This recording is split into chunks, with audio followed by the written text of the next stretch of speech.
आज हम एक ऐसे व्यक्ति के बारे में जानेंगे जिन्होंने भारत के समाज को बदलने में एक महत्वपूर्ण भूमिका निभाई।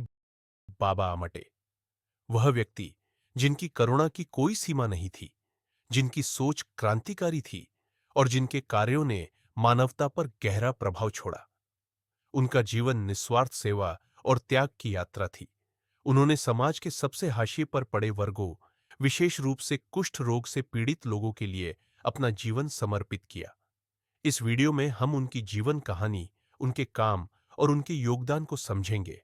साथ ही कुष्ठ रोगियों द्वारा झेले गए संघर्षों और बाबा आमटे द्वारा किए गए क्रांतिकारी बदलावों के बारे में चर्चा करेंगे। कुष्ठ रोग, जिसे हैंसन डिजीज भी कहा जाता है, मानव इतिहास की सबसे पुरानी बीमारियों में से एक है। लेकिन चिकित्सा में प्रगति के बावजूद कुष्ठ रोग से जुड़ा कलंक सदियों तक बना रहा। प्राचीन और मध्यकालीन समय में कुष्ठ रोगियों को समाज से अलग कर दिया जाता था। उन्हें अछूत कहा जाता था और उन्हें शापित या पापी माना जाता था। परिवार अपने अपनों को छोड़ देते थे और समाजों ने उन्हें अलग थलग रखने के लिए कॉलोनियां बनाई थीं। यह कलंक आधुनिक समय तक भी जारी रहा, यहां तक कि जब यह वैज्ञानिक रूप से सिद्ध हो गया कि कुष्ठ रोग माइकोबैक्टीरियम लेप्रे नामक बैक्टीरिया के कारण होता है और यह ठीक हो सकता है, तब भी रोगियों को तिरस्कार का सामना करना पड़ा। भारत में, जहां जाति आधारित भेदभाव पहले से ही समाज को विभाजित करता था, कुष्ठ रोगियों की स्थिति और भी खराब थी। उन्हें बुनियादी मानवाधिकार, शिक्षा और स्वास्थ्य सेवाओं से वंचित रखा गया। ऐसे उपेक्षा और पूर्वाग्रह के माहौल में बाबा आमटे ने अपना काम शुरू किया। एक ऐसा वातावरण जो उन्हें चुनौती देगा और प्रेरित करेगा कि वे करुणा का एक नया आंदोलन शुरू करें। 26 दिसंबर 1914 को महाराष्ट्र के वर्धा में मुरलीधर देवीदास आमटे का जन्म हुआ। एक समृद्ध और सुविधाजनक परिवार में जन्मे मुरलीधर को बाद में बाबा आमटे के नाम से जाना गया। उनके पिता ब्रिटिश सरकार में अधिकारी थे और युवा मुरलीधर ने एक आरामदायक और विशेषाधिकार प्राप्त जीवन जिया। लेकिन अपने बचपन में ही उन्होंने एक विद्रोही और दयालु स्वभाव दिखाया। उन्हें रोमांच पसंद था और वे समाज के नियमों पर सवाल उठाने से नहीं डरते थे। यही स्वभाव बाद में उन्हें गहरी सामाजिक कुरीतियों को चुनौती देने के लिए प्रेरित करेगा।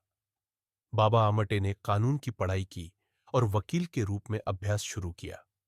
लेकिन उनका दिल अदालत में नहीं था। समाज में जो असमानताएं उन्होंने देखी, वे उन्हें गहराई से परेशान करती थीं।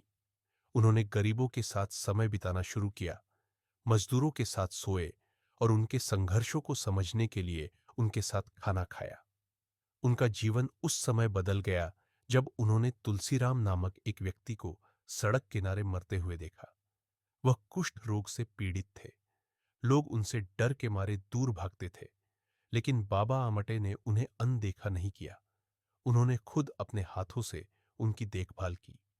यह घटना उनके जीवन का वह मोड़ बनी जिसने उन्हें समाज के त्यागे हुए लोगों की सेवा के लिए समर्पित कर दिया।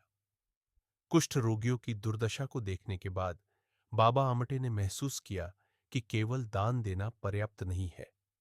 लोगों को गरिमा, सशक्तिकरण और समाज में स्वीकार्यता की आवश्यकता है।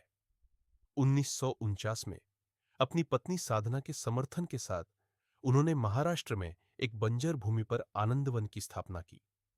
आनंदवन केवल पुनर्वास केंद्र नहीं था, यह आत्मनिर्भर समुदाय जीवन का एक मॉडल था। बाबा आमटे का मानना था कि हर व्यक्ति, चाहे उसकी शारीरिक स्थिति कुछ भी हो, समाज में योगदान देने का अधिकार रखता है। जो कुष्ठ रोगी आनंदवन आए, उन्हें केवल इलाज ही नहीं मिला, उन्हें एक उद्देश्य भी मिला। उन्होंने घर बनाए, फसलें उगाईं और बुनाई, बढ़ईगिरी और मिट्टी के बर्तन बनाने जैसे कौशल सीखे।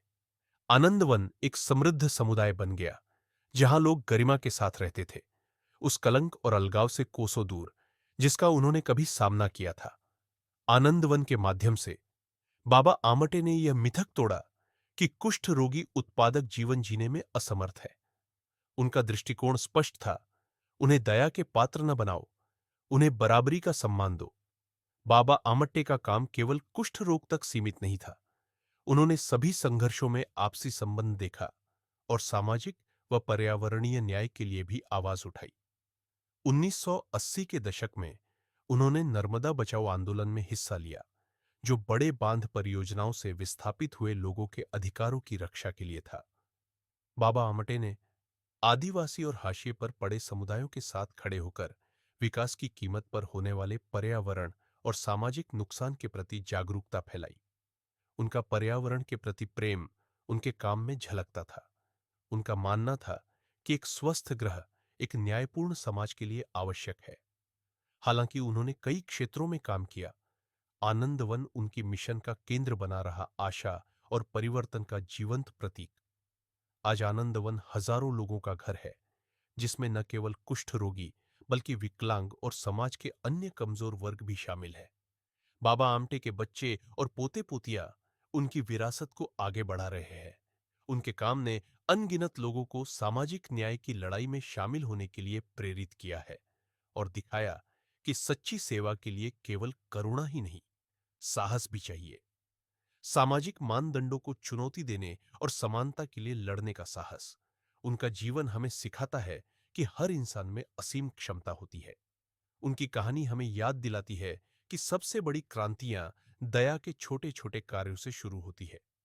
बाबा अमटे ने कहा था, मैं महान नेता बनना नहीं चाहता, मैं एक ऐसा इंसान बनना चाहता हूं जो मशीनरी को चलाने के लिए तेल का एक छोटा छोटा डिब्बा लेकर चलता है।